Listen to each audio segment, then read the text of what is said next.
L'évangile que nous venons d'entendre aujourd'hui, évangile que nous les a laissé entendre pour le jour, puis le dimanche qui suit la théophanie,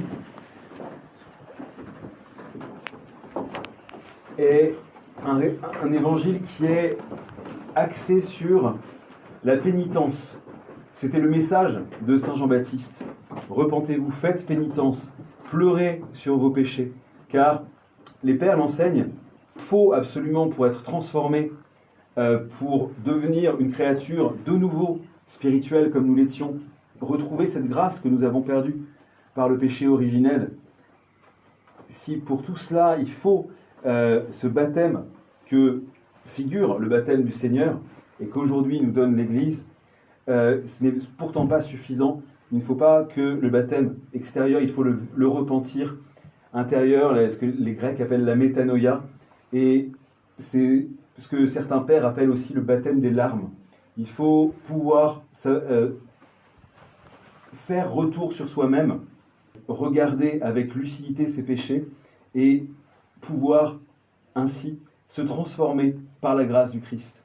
Le Christ baptisé dans le Jourdain, les pères admirent à quel point c'est inattendu et ça manifeste ce paradoxe extrêmement étonnant de l'humilité de Dieu, car lorsque Jean-Baptiste le vient arriver, Jean-Baptiste sait qu'il est le Messie, il sait qu'il est Dieu fait homme, et il lui dit « mais tu veux que je te baptise, mais ça n'a pas de sens, c'est toi qui devrais me baptiser. » Il l'avait dit d'ailleurs juste avant en parlant de lui, en parlant de l'agneau de Dieu, qu'il n'était pas digne de délier la courroie de ses sandales. Et pourtant, le Christ accepte le baptême afin de nous donner l'exemple de ce qu'il faut faire, afin d'insister sur l'importance éminente dans notre vie spirituelle qu'a le baptême. Le baptême de Jean, lui dit-il, c'était pour préparer la venue du Seigneur, et c'est ensuite dans le Christ, dans le corps du Christ qu'est l'Église, que le baptême véritablement régénérateur va se produire. Mais alors que s'est-il passé lorsque le Christ a été baptisé par Jean dans le Jourdain? Les pères nous disent que, en fait, c'est le monde qui a été baptisé par le Christ.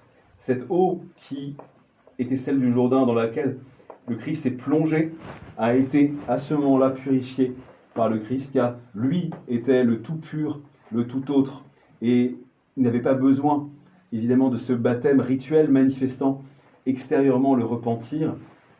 C'est au contraire cette création qui souffrait, qui gémissait depuis la chute, depuis que, à cause de l'homme, elle s'était coupée de la grâce et de la présence vivifiante, sanctifiante, purifiante de Dieu partout.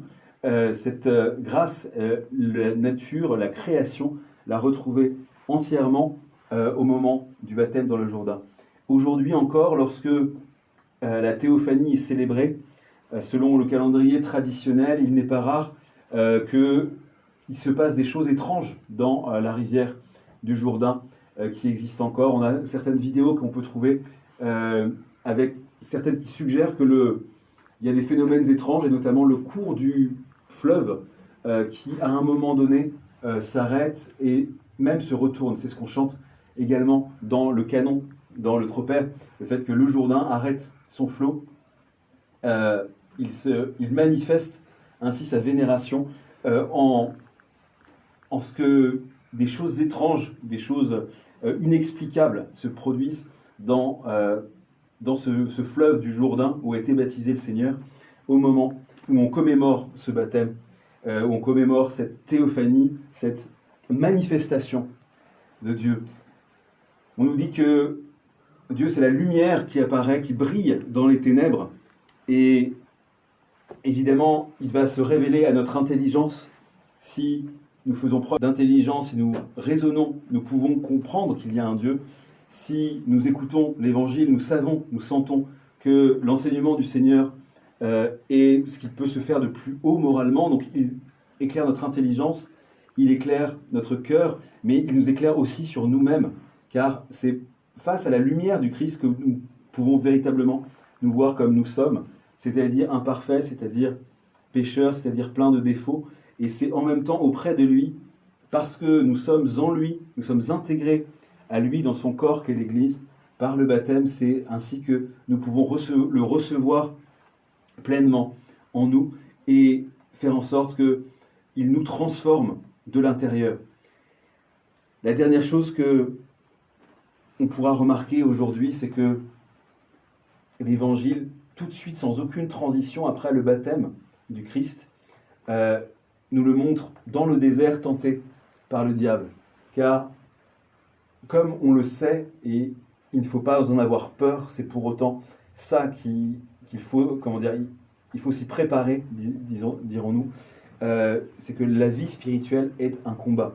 On ne peut pas imaginer que, justement, après être entré, s'être manifesté sur la scène du monde par son baptême, avec la voix du Père qui rend témoignage, comme nous l'avons chanté, avec l'Esprit qui apparaît comme la colombe, cette manifestation donc, de la Trinité entière dans le baptême du Christ, Père, Fils et Saint-Esprit.